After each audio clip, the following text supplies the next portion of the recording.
raise hand. Okay, so they need to be accepted. So we will accept them. And yes, can you please accept Janet? Vicente is also on hold. Sorry to bother with that, but Vicente is also on hold.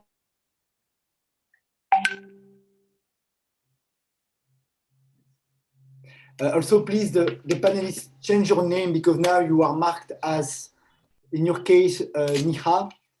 So when you click on your image, you can see rename. I will do the same.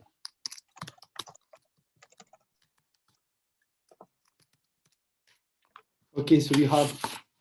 So,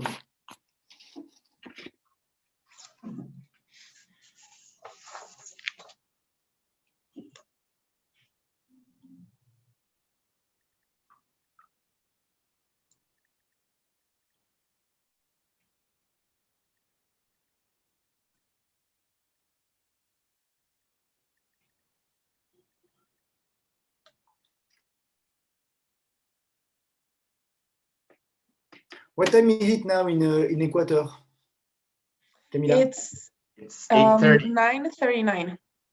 8:39. Wow. Sorry. It's quite early. So Patricio, we do it online, but next time we come to Ecuador and we do it all together. Okay? Yeah, of course. Yeah, I don't know with the configuration, because some people are panelists. Hugo Lopez is for instance, a colleague of ours, and some attendees. I think we have. Yeah, there is a mix. There is a mix. But what we will do, we will ask them to mute the microphone and to mute the video if they are not panelists, of course. But now, to be sure that all the panelists are allowed to speak and to mute their camera, we are allowing them to use it. So now I believe we are waiting for 2 more panelists, Patricio? Yeah, no, they are actually actively attempting the waiting room. And I don't know if someone can just let them in and we can start right now. Thank you so much. Yes. But are they in the waiting room or they are asking they have this like black screen when they seem to be just participants, right? Just able to raise hand and not able to actually communicate as we right now in this other room. Janavi, could you please answer us, because Janavi, can you hear me? Can you respond to me, please? So we have on Janavi. Could you please confirm that everyone is allowed now to share his screen and to unmute his microphone? Has access to sharing screen and opening the on the microphone and turning the video on.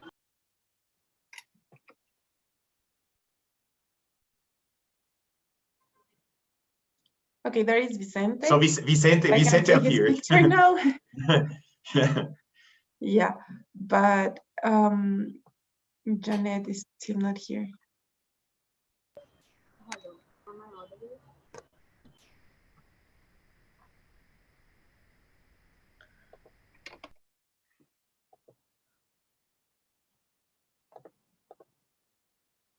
Okay, there is Janet. Janet. So we are complete. Great, thank you. Hi everyone, thank you. Hello, thank you for joining us. Please, you can change your name, otherwise you will be named Niha. So it's an option.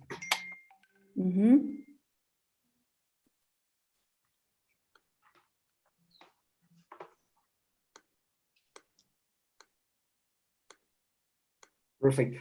So, Patricio, I will leave it to you to start the discussion.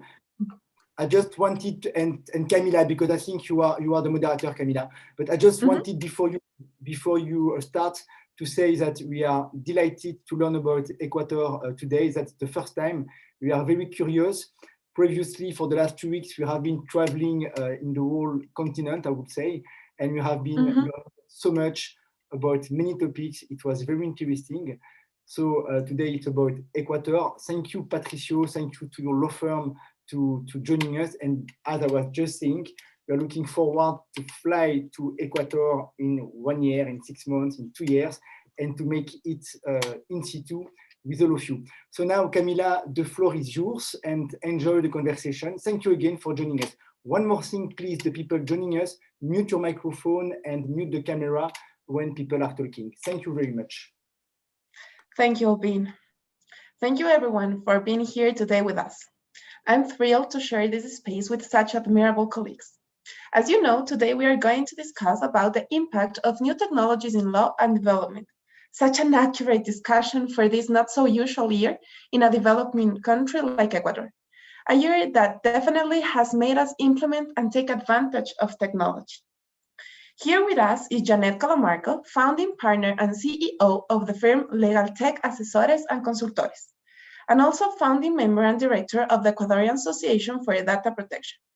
Janet studied law in the Universidad Católica del Ecuador, is master in IP and ICT for La Universidad de La Rioja in Spain, and finally has a postgraduate degree in telecommunications, law, and management for Universidad Andina Simón Bolívar.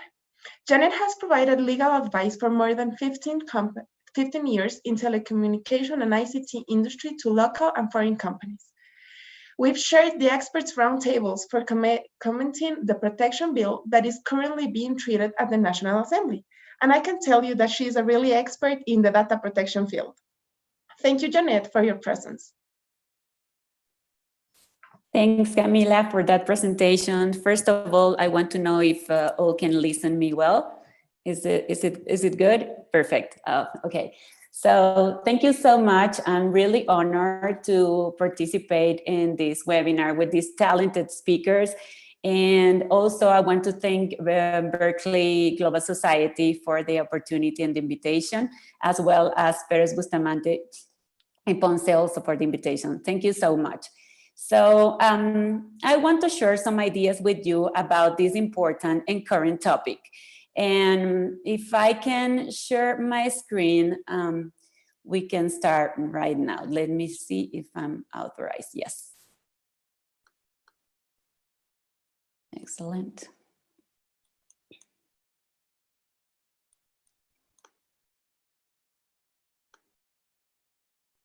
Great. Okay, so let's start from a basic term that is called ICT. The ICT is Information Communication Technology, and it's a wide term that includes all communications forms of technology. It includes hardware, software, internet services, applications, and of course, all that has to do with devices. And new technologies are tools that allow us, let me put this a little bit away, yeah. Yeah, perfect, yeah. Thank you. So new technologies are tools that allow us to access, exchange, and transmission of data, sharing of knowledge, and interaction between people. So data could be expressed in different ways. It could be expressed in text, in images, in sound, and biometric data. This is important to start with, because we need to know what is the terms what are we referring when we are speaking about new technologies. So when we speak of new technologies, we are talking about these old communication technologies that can allow us to, as I said, access, exchange, or transmit data.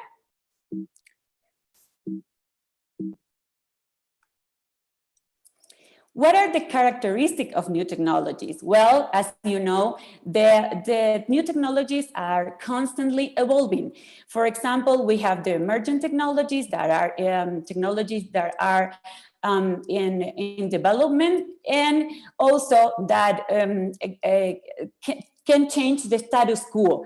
It can change the way that we normally do things. And we have a lot of examples of emergent technology. We have artificial intelligence, or Internet of Things, or big data. Those are examples of how technology is always evolving.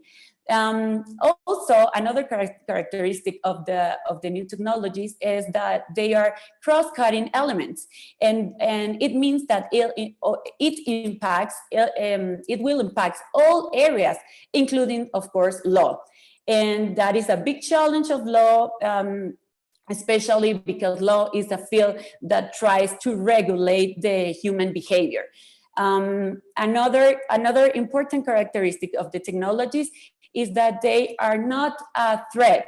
Sometimes technology is seen like a threat, and that is really dangerous, because when you see something as a threat in regulations, you tend to forbid it.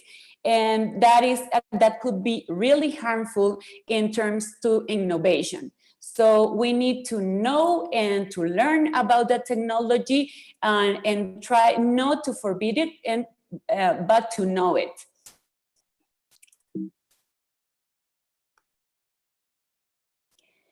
What is the importance of new technology? Well, the importance of new technology, we've seen in the pandemic that it has played a key role, an important key role in the pandemic, because it allows us to communicate, to educate, to work, even in these special circumstances. So I think that ICT has shown its importance and its potential in this pandemic. Another thing very important is that the new technologies contribute to digital transformation. We've seen also in the pandemic how it affects or impacts in different areas, and how those areas as education or work or even healthcare has used the new technologies in order to minimize the risk or the harmful effects of the pandemic. And also, it is important to say that new technologies are allies that guarantee the enjoyment and full exercise of human rights.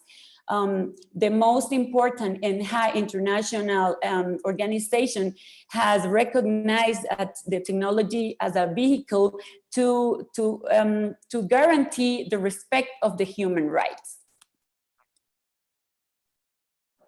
Another important thing is what is the impact of new technologies on development.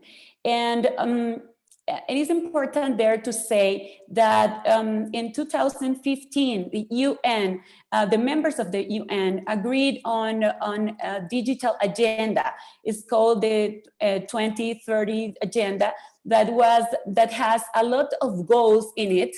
And one of these goals is the goal number 9 that has to do specifically with innovation and infrastructure. And it is being recognized, the technology, as a catalyst for sustainable development. It is important to know that the human well-being, it has to be the center of this sustainable development. It means that all these technologies has to facilitate this well-being of the human. The human is the center of this development, and the technologies are tools that helps in that goal. On a problematic that has been showing in this pandemic is the digital gap. In the digital gap is the lack of access that a lot of the population around the world has to connect to internet, and of course to take advantage of all that opportunities that the internet gives us. So for developing countries, there's a task pending to invest more in infrastructure and also in connectivity. There's important data that almost 50% of world's population does not have access to internet.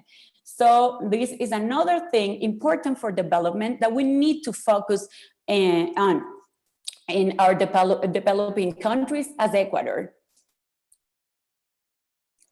Well, now let's talk about what's the impact of new technology on personal data. Certainly, there is a big impact of new technology on personal data. As we know, technology is constantly changing. And it's important to say here that the technologies are neutral. Positive or negative effects depends on the use that we give to that technology. So as the ICT increasingly allows storage, processing, and dissemination of large volumes of information, of course, part of that information contains data, but also personal data. That is why there's a big impact of new technologies on personal data.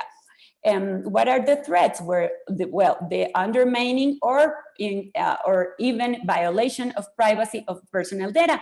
We've seen a lot of cases like data leaks or mass surveillance systems that some governments use to monitor what the citizens do.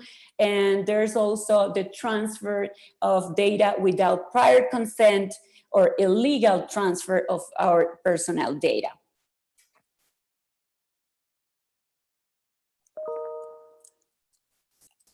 It is important to know that data and personal data are the basis for innovation and development of new technologies.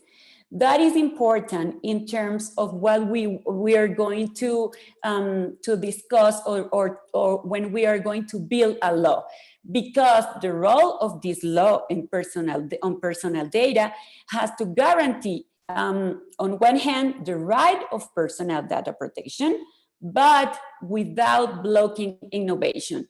That sometimes is really hard to achieve, but is the goal that we need to see or focus when we are talking about laws in data protection.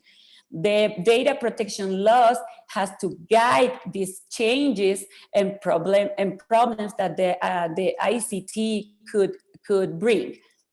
And also another important goal of a data protection law is to create a data privacy culture.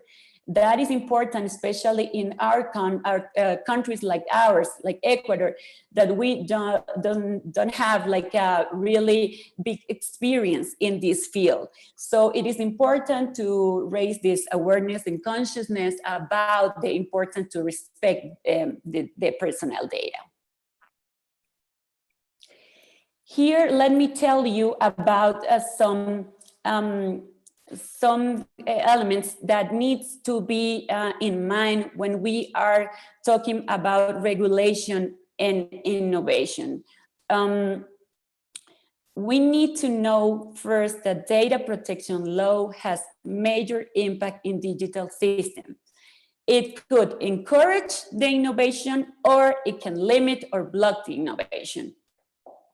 And for example, if we issued a law with a lot of restrictions for data flows, international cross-border data flows, we are limiting this capability of innovation, this possibility of innovation. And also, it is important that data protection law be aligned with public policy goals. Normally, the countries has their digital agendas, right? This digital agenda tends to transform digitally the country in different fields. So if, for example, we issued a public policy that seeks to look for the investments, could be national or foreign investments that have a base in technology. If we, in the other hand, we have a law that restrict that or block that or put a lot of those steps and bureaucratic steps in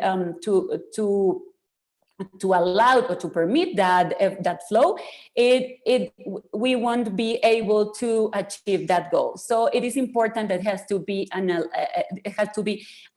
aligned the public policy with the law that we are working on.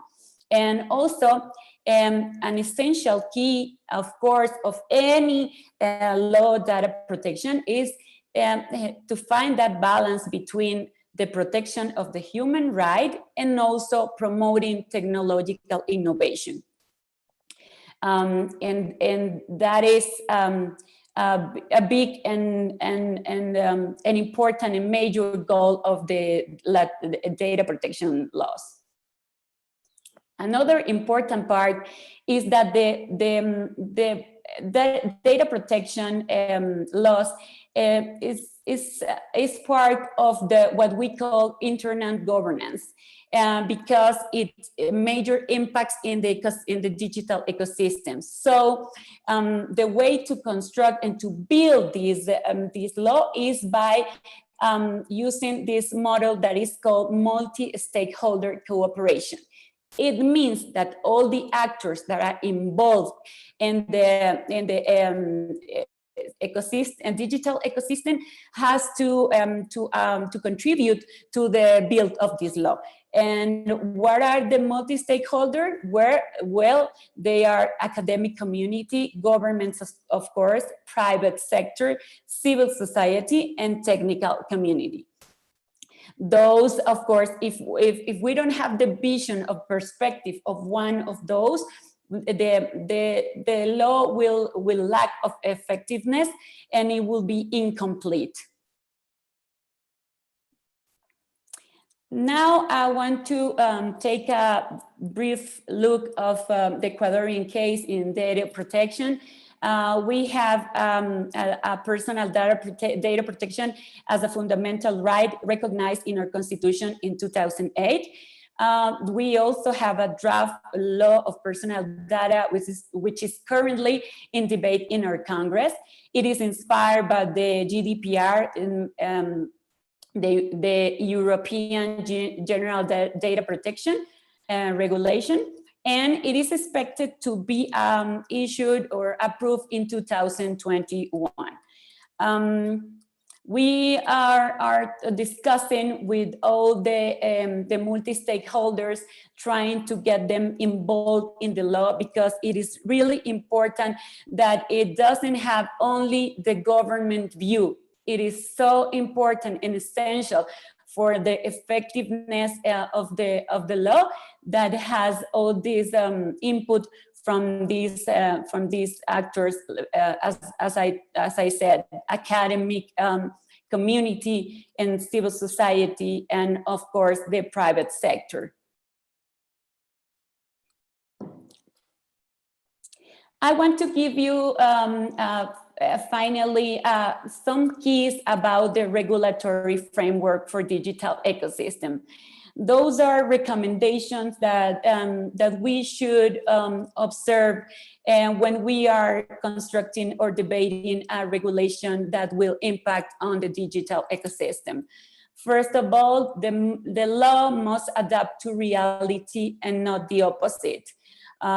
Sometimes regulations tends to try to frame in the provisions that we already have, but it's the opposite. We need to see what is the reality and then try to guide that behaviors or problems with some rules.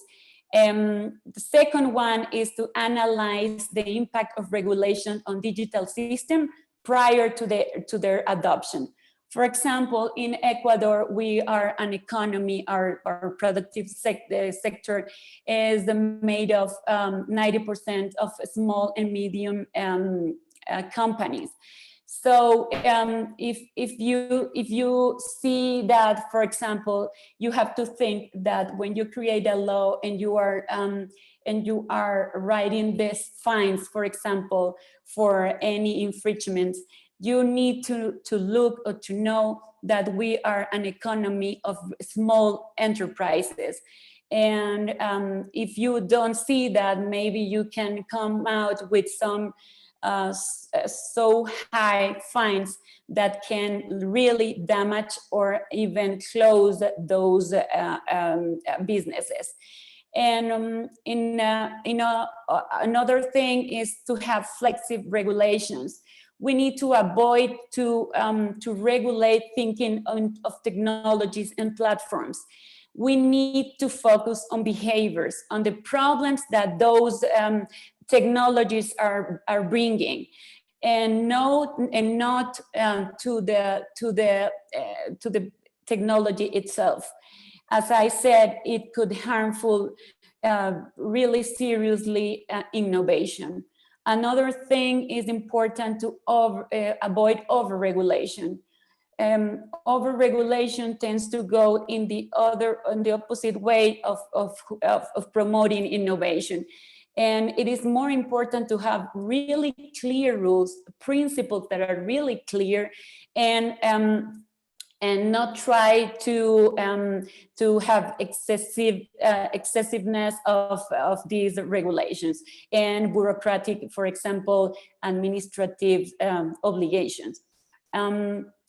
Another thing that is important is when you tend to regulate based on technology, normally your regulations get obsolete in a short term of time. And regulation on ICT requires, of course, technical and legal knowledge. And it appears like a simple thing, but it doesn't happen. And our policymakers need to have that knowledge of how technology works, how the internet works, in order to be conscious of what are the impacts of regulate some different technologies and the impacts it will have on terms of economic growth and development. And so on. And another thing is important that the regulation have to adapt to our country's need. I'm not a big fan of copying foreign laws. I'm more in the idea of knowing what we need and what are our needs, our goals, and from there start to write what we need as a country for the in this case for the personal data laws. So that is an important thing. And what are the challenges for our country? Well, and we have this big challenge that is the new data protection law, that I think that needs to find that balance that I said between the protecting the right, the fundamental right, but also to to permit or to allow the data flow that are necessary in a digital ecosystems. Another important thing is that the law should raise awareness of the importance of personal data protection for the citizens and also for the data controllers and data processors. We need to create that culture, as I said. And prior to the issue of the law, we need to analyze the impact of regulation on the digital ecosystem, effects on the ICT industry, and how it affects to encourage or affects or encourage the entry of new startups or new enterprises that are based in a technological field. So thank you so much for your time, and I'll be here for any comments or suggestions you may have or questions. Thank you so much.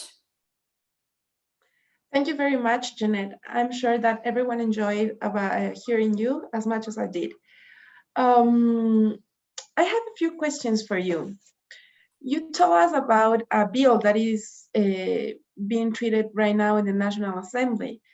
In your opinion, which are the strengths and the weakness of this bill? Thank you. I think that the strengths are that we finally are working on a regulation to rule the application of that fundamental right. We need to know what are the provisions of the actors involved, where the obligation of any of the parts involved, and that is it will give us a legal certainty that is so important. So I think that was something that was an important task pending for Ecuador. So that's for me one of the strengths in the law.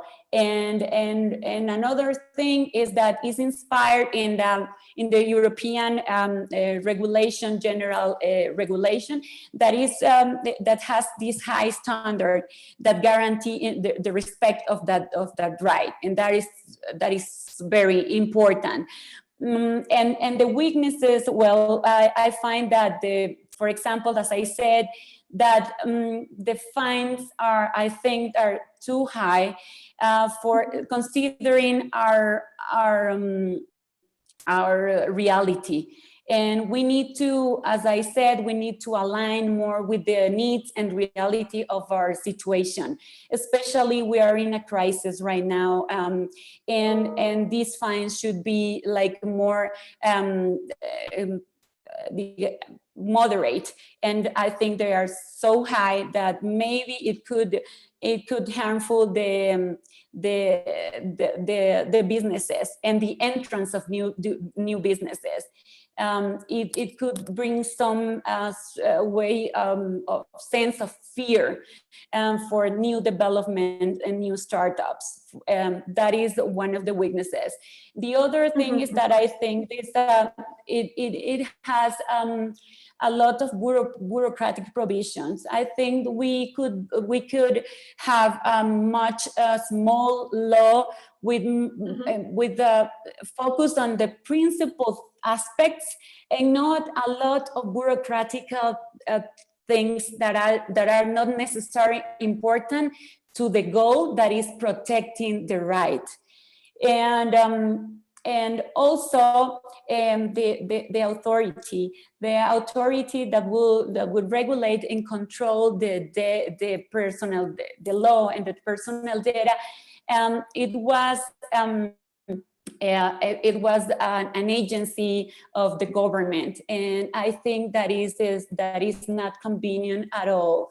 You need to have an authority that would be impartial and absolutely autonomous, in order that their decisions have this sense of legality, and as the way that is introduced in the draft law, I think that is wrong. And I'm hoping that in the debate and with the input of all the actors, this could change. And what else? Well, then I think that more than focus on infringements, the law should be focusing on create this awareness, this culture of that data privacy. And we have 2 years that the law that it is in the content of the law that we have 2 years of grace period that the infringements and sanctions regime is not going to be enforced. I think that the whole law needs to be in that period of grace, because as a citizens and as businesses, we need to prepare for that big change. And I think we need to have these baby steps, and everybody needs to design our guideline to be prepared to all these provisions that the law has. So I think those are the things that are more relevant for me in the law. Thank you, Jeanette. Yes, I totally agree. Ecuador as a society has this big challenge that is get to know what is data protection, what is personal data, and get to know our rights and our obligations regarding this field. I don't know if any one of you have any question you can send us by the chat or by question and answers, and I can ask any of the panelists. Here we have another question for Janet that it says, if you have to land in Ecuador all the key points that you have mentioned about ICT and data protection, which do you think is our major challenge? One major challenge? Is it the tech gap? Is it the lack of law? Is it the lack of authority? Is it the lack of knowledge about from the society? Which do you think is the biggest one? I think the biggest one is the lack of conscious about the importance of personal data protection. I think that some countries have decided not to go for a law. They find another ways to get or to guide that protection. But I think that in Ecuador, we really need to create a culture of personal data protection. We don't know about it. Most of the citizen doesn't know about the right, and we need to work on that. The law is a way. Is the way, and of course it is important because we have this constitutional protection of the law, but we don't have like an easy mechanisms of guarantee that right. So the importance of the law is it would brings also these mechanisms that are more easy or more rapid, and in order to make our rights to be respected and guaranteed. But for me, the first lack of in Ecuador is this lack of data privacy culture that we have. Mm-hmm. Thank you very much, Janet. If we have any further questions, maybe I can ask you when after all the other panelists. Janet, can you please stop sharing your screen? Thank you so much. Thank you so much. Our next panelist is Vicente Servigon. Vicente is founder and CEO of Matter, a conscious company that develops biodegradable material that replaces plastic in order to stop pollution in the ocean and its devastating consequences. I'm sure that you already met him in the webinar Sustainable Finance. Vicente studied law in the Universidad Católica de Guayaquil, obtained his LLM in Berkeley, and has a diploma in technology innovation. He's a professor in SPE in Guayaquil and general counsel from Mabillo. He's going to talk today about sustainability and innovation strategy. Thank you for being here, Vicente. Hello, Camila. Good morning in Ecuador. Good afternoon in Europe. I'm glad to be here again.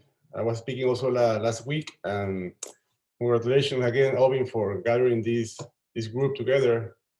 And thanks to Patricia also for the invitation. Yeah, so today I'm going to talk a little bit about my startup, about Matter. We have the, as Camila said, we sell biodegradable products. We have done some special things in the area of research and development. I think it's really, really unique here in Ecuador. So I would like to share to show you the website of our company, tell you a little bit what we do, tell you a little bit about our sustainability strategies, and also our research and development.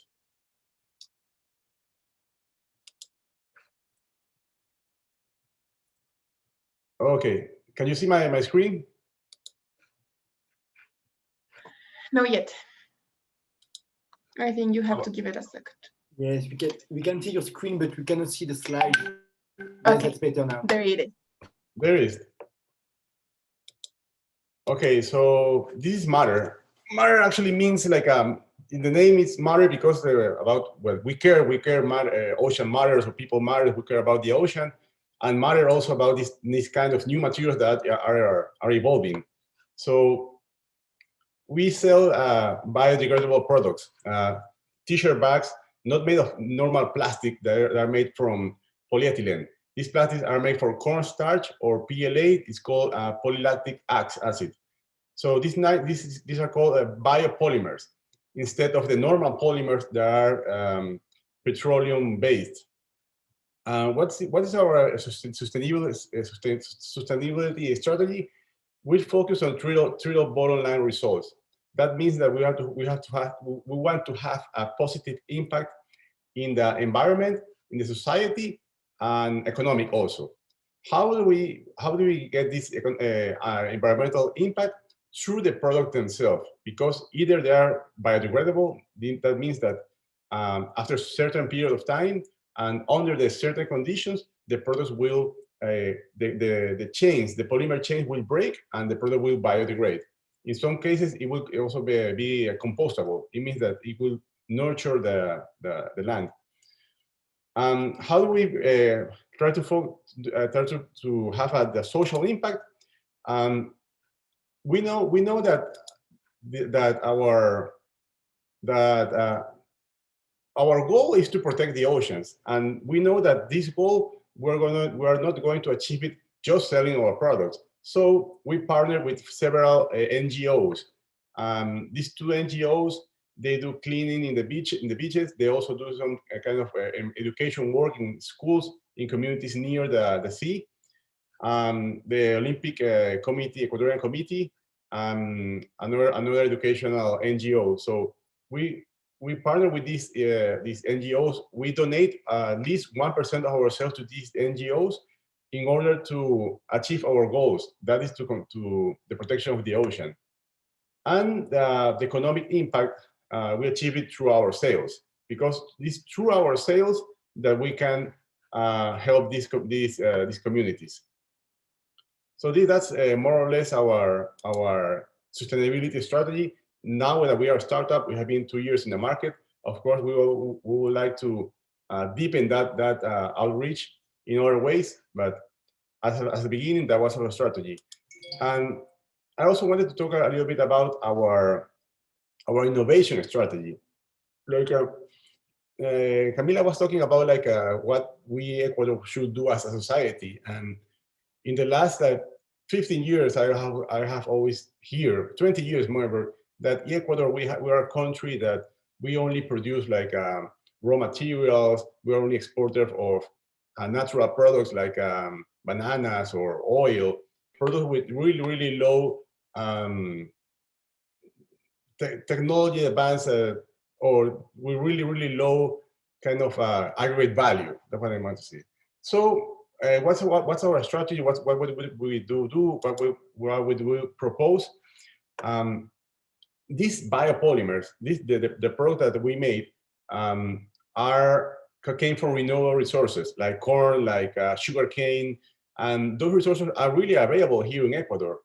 So we signed a contract, research and development contract with the SPOL.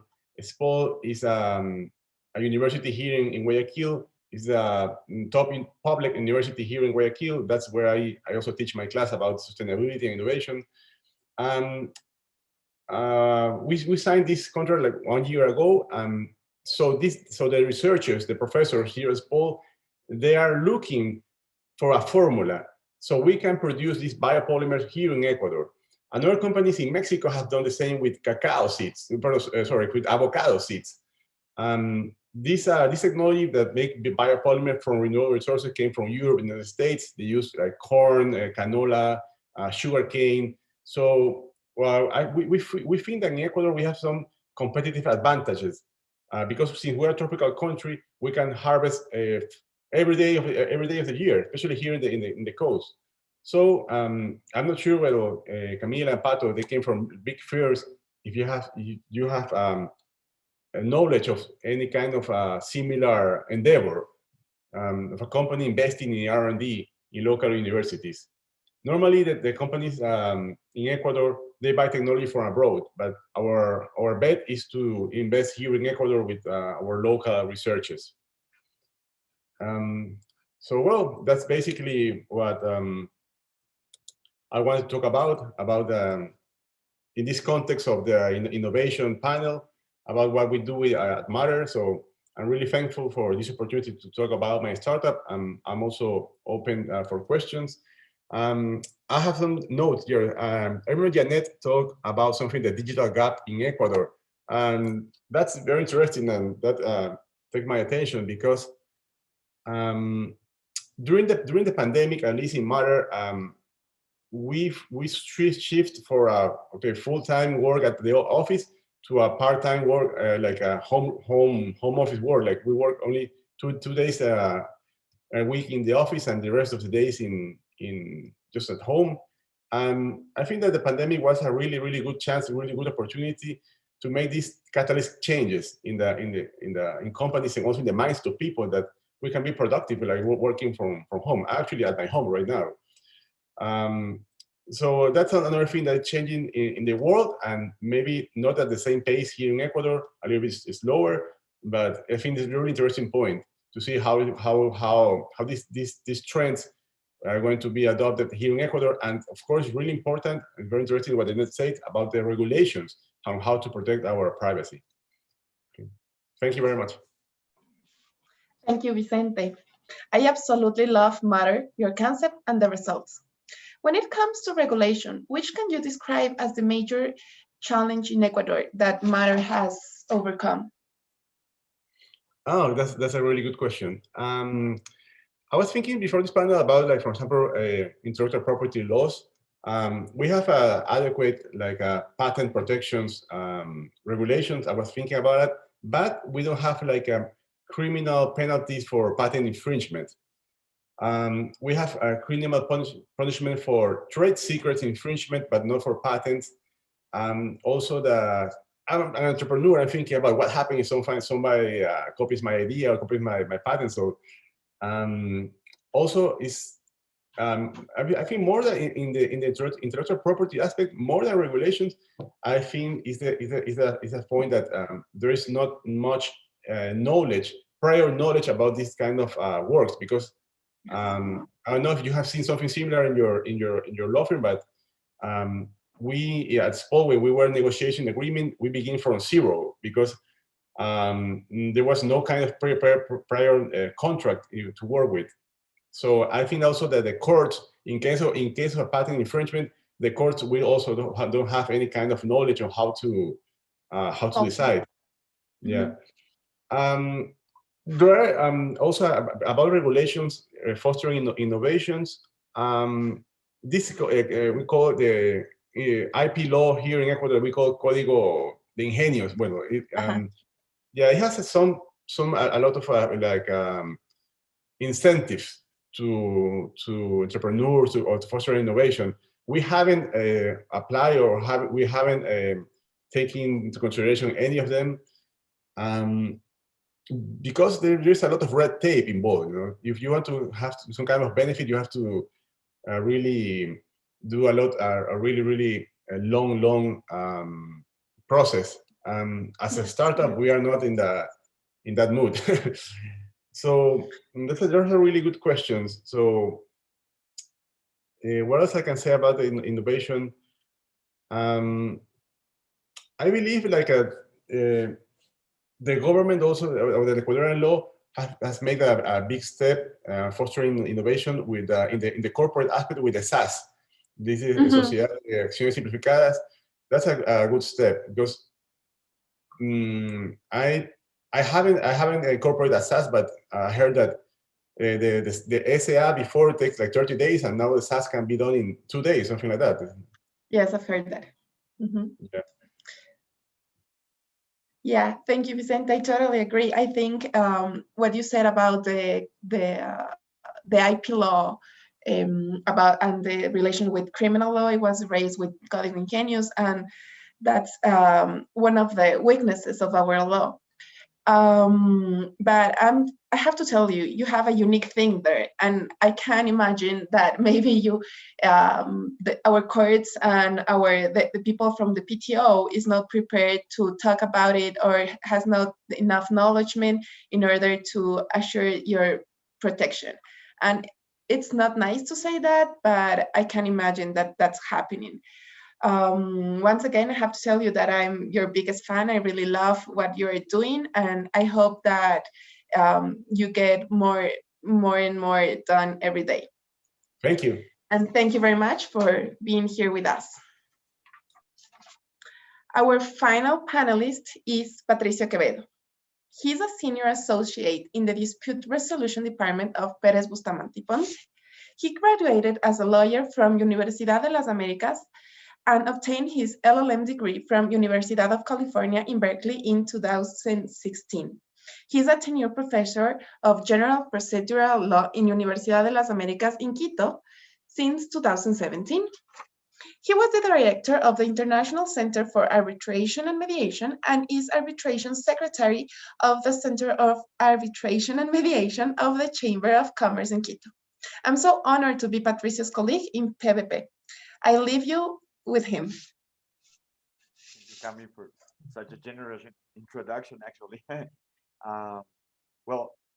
After hearing about this, the innovation or the effects of technology and innovation in the corporate world, as Vicente has very clearly explained in his awesome startup, and also with the data protection problems that are present in all over the world, more so than ever right now, and with the very clear explanation also by Janet about that issue, and the fact that in Ecuador we don't have, we are taking baby steps in the direction of making this,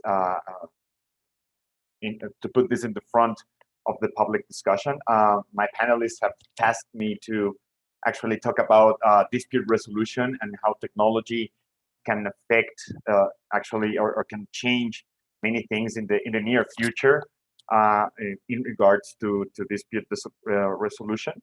So I just want to share the presentation. Sorry, I don't know, Cami, if I'm live with the presentation right now. Not yet. You're yeah. Yeah. It's there. Thank you so much. Thank you, Cami.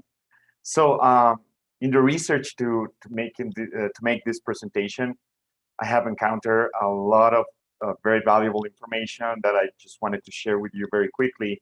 For anyone that actually practices law and in any litigation department or has been involved in any capacity in a litigation in their own countries or in arbitration, I think the technology that is very familiar to us right now is the following, what we can call the basics, right? Electronic submissions, both to the courts or arbitral tribunals, now virtual hearings. For myself, I have had like dozen virtual hearings in Ecuador, which has been a major step actually in our country, something that we didn't even imagine, I guess, back in February or in the past, and now is something that happens every day, not only in arbitration proceedings but also with the common courts, and has been a huge change, I think, for the better. Although actually participating in a virtual hearing is a bit more challenging, at least in some phases, in some procedural phases, to be convincing, to be engaging, and to having the attention of the judges or the authorities is something that has to be relearned, I guess, in this virtual world. But of course, I think most of us or all of us are familiarized with those virtual proceedings in general. And of course, the cloud-based platforms that allow people to actually upload briefs, exhibits, etc., and actually have those digital archives of arbitration proceedings or judicial proceedings. So I think we're very familiar with this, but something that is also here right now, and I think for many of us is not as well known, of course, is the artificial intelligence platforms or software or tools in general that are already here. I have two examples in the presentation, which are Kira and Ross. And Kira, for instance, is machine learning contract search. It's their own definition of themselves, which is crazy. I think for us, I don't know, I could even imagine this a couple of years ago.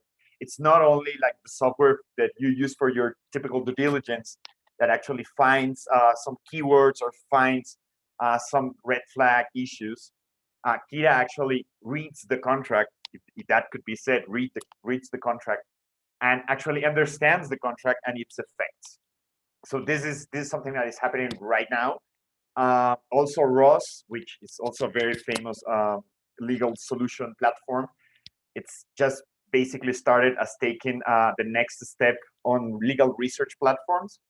But actually right now it's so sophisticated, of course, as artificial intelligence should be, or is construed to be, that it can actually reply or respond to legal questions and actually also predict to some degree the awards or judgments of arbitral tribunals or judges, which again seems a bit science fiction still, but is very present. I think in general, what we aim with technology is to achieve efficiency.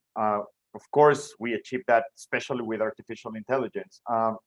What artificial intelligence in arbitration specifically is trying to achieve right now is just basically to remove this very slow and tedious tasks, as I put in the presentation, of reviewing thousands and thousands and thousands of documents, and actually just, again, not just reviewing them and organizing them in a central database or archive, but actually understanding in these huge amounts of documents or evidence what is important to actually arrive to a clear and hopefully correct award. I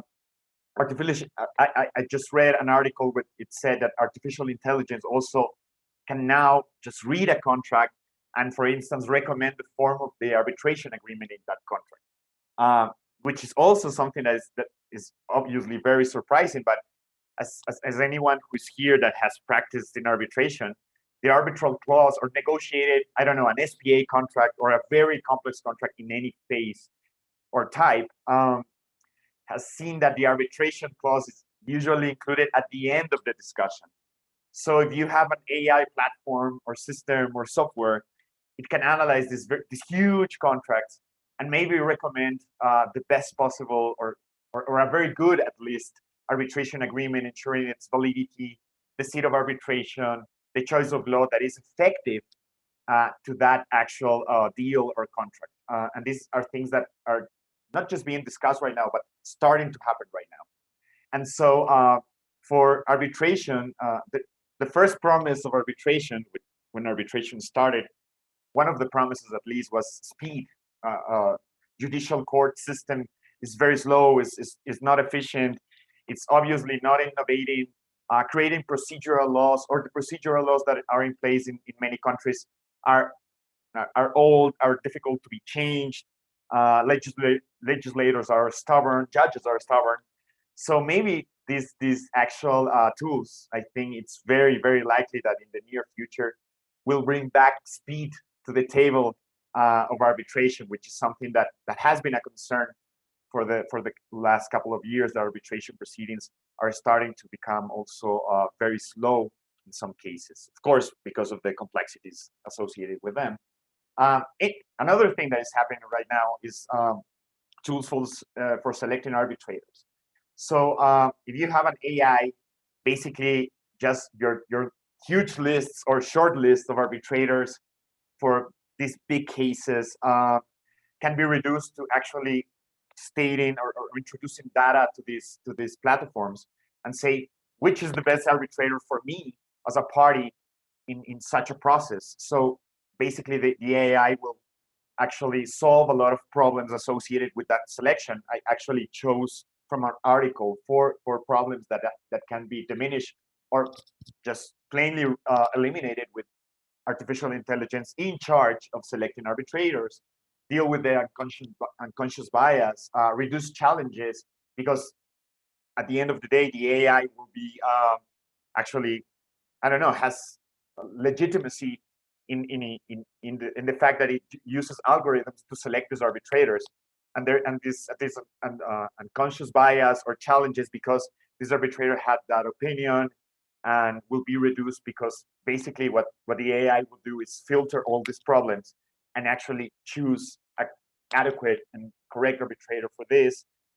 Finding the most suitable arbitrator, of course, will be the end game of these platforms and these tools. And it's of course an ambitious goal, but it's possible. It seems to be possible actually in the short future, in the short run. And also, these tools can also diversify the pool of arbitrators. As with anything in law right now and in society right now, you want to be as inclusive as possible. You don't want arbitration to be, as it has been for some decades, for some years, like a very short, like tight-knit group of people. So if you have this AI just managing a whole bunch of lawyers and capable of arbitrators, you can actually use this to diversify the pool of arbitrators, which will be also great for the whole system, of course. So what I've called a glimpse into the future is basically using AI for statistical analysis. And this is like mind-blowing in general, because if you have a case, what you try to do right now is finding the most available information and complete information on past awards or past judgments on similar cases to try to predict what a court, what an arbitral tribunal will do with your case right now. But of course, AI has the ability to do this on a much bigger scale. So what it's called there, predictive justice, is I have a case with these facts, with this evidence, with these problems. So AI could just basically run a huge, deep search of similar cases and say, you have a 50-50 chance here, you have an 80-20 chance here. If you make this argument, that could be relevant for some arbitrators, for some courts, for some countries. So that could actually give you the intelligence to basically adjust your strategy with the manage of these huge amounts of data, which are basically interpreted and summarized and analyzed by this artificial intelligence. So this basically the lawyers that have access to these tools will have a absolutely huge advantage over those who don't. So that's very relevant also for the future in arbitration and in litigation, of course. I couldn't make this talk without at least saying blockchain, I guess. So the almighty blockchain, I actually copied that definition, which I find very clear. So it's basically this technology that allows you to have this information very well organized, stored, traceable, and actually kind of difficult or impossible to be tampered with, which is also a great use of blockchain. So again, not just to say blockchain, but the fact that blockchain is a technology that has these characteristics will also have an impact in dispute resolution. It has an impact right now in the smart contract issue, but it can also in the future have also an impact in dispute resolution. What is the big promise? Actually, the blockchain promise seems to be like the arbitral promise of a few decades ago. We want speed, we can offer speed, we can offer confidentiality. While you can access the data and the information, you cannot know which are the parties involved. And of course, in arbitration, confidentiality is something very, very, very well regarded. You can have international enforcement. So if you have, I don't know, an arbitral award in blockchain, what could happen is I actually rule that you have to pay X amount of money, and actually with cryptocurrency, the payment can happen instantly. So forget about those pesky judges in Ecuador or elsewhere, which are always afraid of these international awards or international judgments. So you can have actually the enforcement immediately, and of course, internationally in the whole sense of the word. So, and also arbitration is also a thing that it's based on the free will and contractual nature of arbitration. And also blockchain offers this removal of need of trust in central institutions. So a guy in India, a guy in Ecuador can have this solved in arbitration through blockchain or in blockchain, and have this just basically awarded, executed without the involvement of any authority, which is also a dream for many people that trust arbitration as an independent and very important institution for such a thing. So as I said, smart contracts are here, which are basically contracts that lines of code that are contracts that actually perform themselves. If I paid the least money, what would happen is that I will receive an email with the key or the key code to access the house. So smart contract, right? Could they evolve to smarter words? I think that's a possibility, of course. And again, an award in the blockchain, as is put there, no need for judicial enforcement and has immediate effect. So that is obviously something very desirable. As with any litigation procedure, arbitration aims to solve a problem, but also to do it quickly and correctly, or correctly in most cases. So this offers a very quick alternative in the future to have these arbitration proceedings being enforced immediately, which is again one of the huge aims of the use of technology in arbitration. So to become a little philosophical at the end of this talk, what if we don't only use blockchain or smarter words, or have this AI making predictions on the correct arbitrators, predictions on the outcome of actual cases? What if AI just takes over completely and just starts deciding these cases? So what is, I don't know, our dream of artificial intelligence, of a robot making these decisions instead of these arbitrators? Would they be absolutely logic? I think that's expectable. Would they be always neutral? I think, at least with our limited knowledge right now, that seems plausible, or actually possible, that this AI will be neutral. It does not hate, it does not love any of the parties, of course. Would it be infallible? And that is a huge question, of course, because the AI is basically, it's born of programming. So people are programming this, and again, could that, of course, the whole nature of AI is that it learns and evolves and it gets better. So could it reach a point where it's infallible? Could it reach a point where it is not infallible, but actually is so better than human arbitrators that everyone will just basically say, no, I prefer the machine at the end of the day, which is these are very, of course, huge and complex questions. I could talk for hours for this, which is not suitable right now.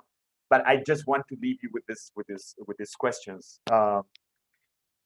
Equitable justice. A machine has no feelings, and sometimes, well, you have the law on your side, but situations are much more complex than what the law describes. So, are they capable of delivering equitable justice? How do you appeal to an AI? How do you sound interesting to an AI? Is that even possible? How are you going to convince an AI? Is that a technical endeavor? Is that still a legal, I don't know, performance, typical argumentation, etc., etc., etc.? What would a brief look like? Do you need to be impactful? Do you need to use big words? Is it better to use actually short statements? And that's gonna impact our profession greatly, again, in the next couple of years. And I love the fourth question is, as these AI tools are more refined, they learn, they get better at what they do. Could there be room for them to be questioned? You actually have an annulment action. You have an appeal against that. If we as a society start just basically thinking collectively that AI as evolves is basically infallible or close to infallible, and is due process assured. A huge part of being a litigation lawyer is actually to be convincing, to be impactful, to be able to present your arguments intelligently and efficiently. And again, if you have a machine, obviously the big questions also include is due process assured in that type of procedure. So basically, I think that at least for right now, maybe a combination will be best. We don't know what happens in 20 to 30 years, but maybe a human arbitrator that is assisted with this AI that can read contracts, that can read evidence, that can read and interpret the important parts of documents. It's a dream come true.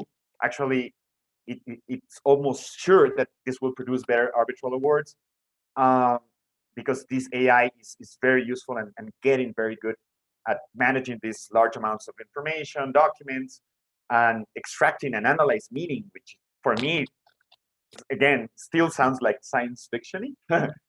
For making some analysis, for summarizing, and to just, instead of having 5 years of investment arbitration, having a 1 year investment arbitration, if that's a dream, a possible dream, scrutinize the actual awards or the decisions or the drafts of the arbitrators and say, you know, the party requested these 4 remedies and just you're just taking care of 3, include this, which also sounds crazy, but I think it's plausible.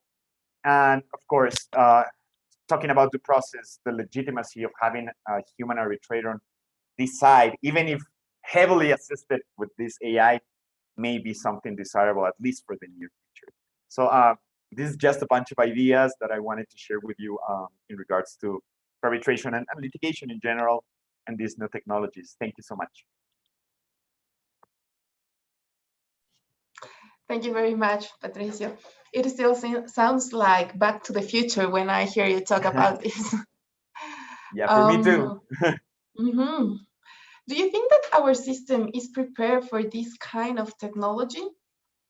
Well, if you mean Ecuador or yeah, and Ecuador, Latin America, civil jurisdictions in general, these data processing tools, and of course Janet knows this much better than myself, are so sophisticated. Of course, they keep evolving. Again, you're a PI lawyer, you know, just getting a license on this would be very pricey. And even if you have it in your computer, I was struggling to share my presentation. So you will need to actually commit to learn the huge capabilities that these tools have. And the younger lawyers like you, Cami, will have a huge advantage, but I don't think we will see these, at least, it will take a bit of a delay, I think, to get to us. But again, when this gets to us, on the lawyers that can use this, will have just 100 steps ahead of those who don't. So, but I think we will struggle for a bit to be able to access this. Okay, thank you. Vicente, you have a question, right?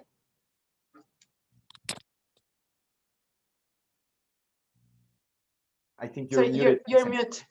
Yeah. Yes. Yeah, it's a fascinating speech by Patricio.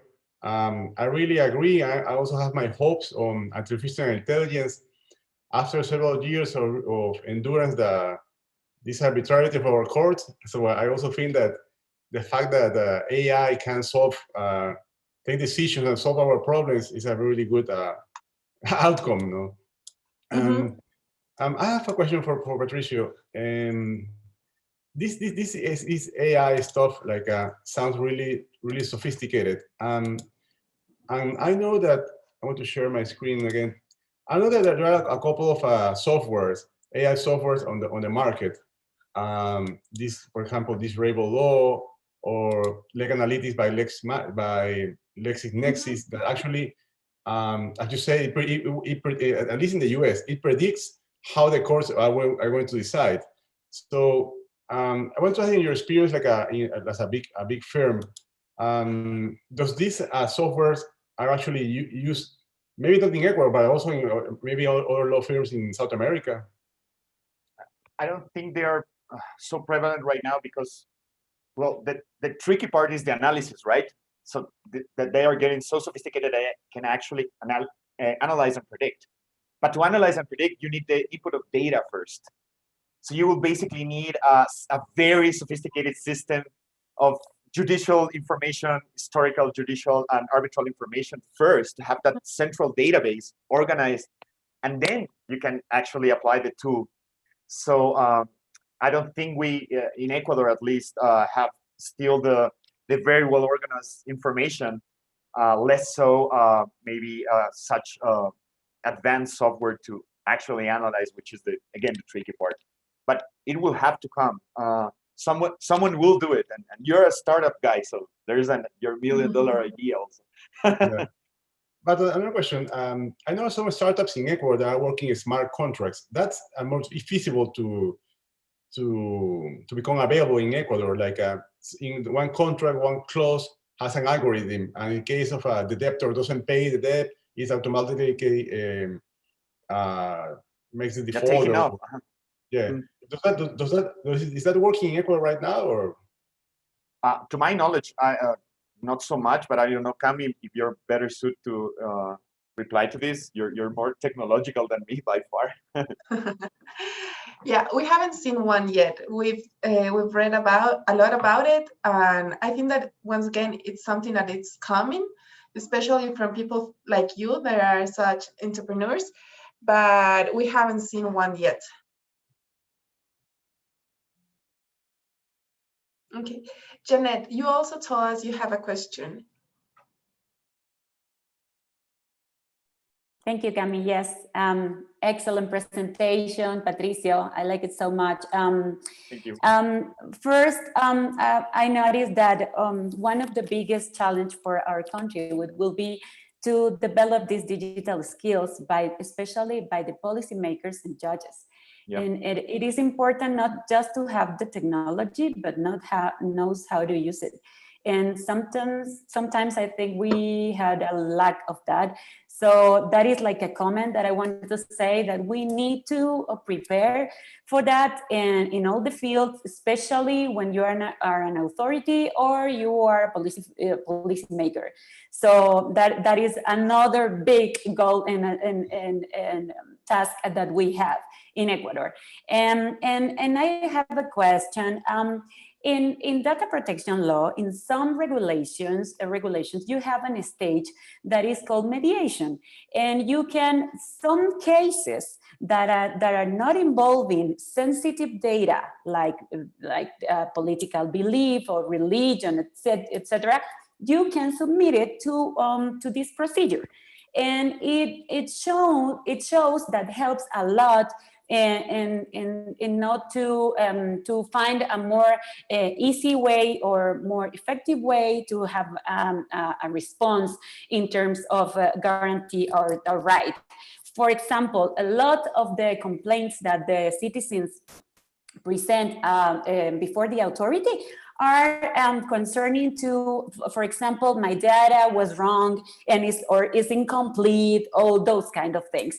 Do you think it's possible to have in our law a stage that is called like a mediation, that the citizen affected and the data controller or data processor could have this way to solve the problem? Yeah, absolutely. I think for at least for less sensitive information, as you have described, mediation could be a very well-suited tool to just, here's my very simple request for changing this, instead of going to trial to change. I have 3 names, for instance, to Patricio Jose Miguel, to change my information, just basically to go through mediation, or just basically any ADR procedure will be desirable. Mm-hmm. Actually, if I'm not wrong, and it's not my area, but in many cases, these huge terms of use have mediation and or arbitration clauses for that matter. And I think it's something that even in the standards of Ecuador can be submitted to mediation and arbitration in general. And better to be like that in many cases, because some claims may not be as big to warrant a trial. And if the party has to go over the judge and hire a lawyer, maybe to defend their own rights will be hindered by this burdensome judicial procedures, and better suited for maybe a Zoom mediation or something like that. Yep. Thank you. Thanks. Thank you. Thank you. Maybe do we have any other question for any of the three panelists from the attendees?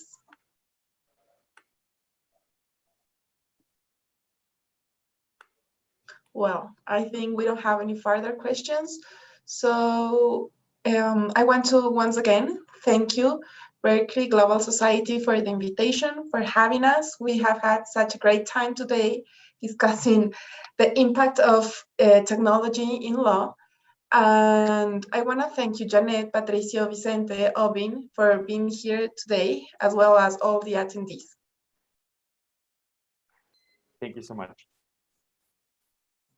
Thank you. Thank you, Camila. Thank you. Thank you very much. It was a pleasure. Thank you for Pleasure. joining Have us. a good day. Thank You you. too. Bye. Bye-bye. Bye-bye to all. Thank you, Patricio. Thank you.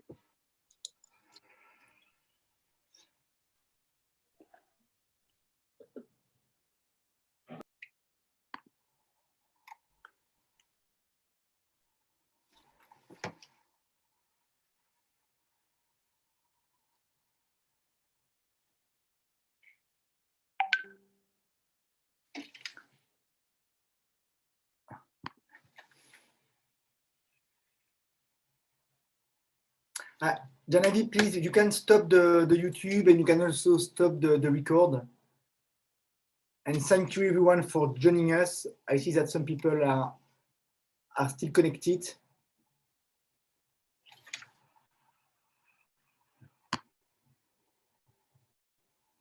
Yes, thank you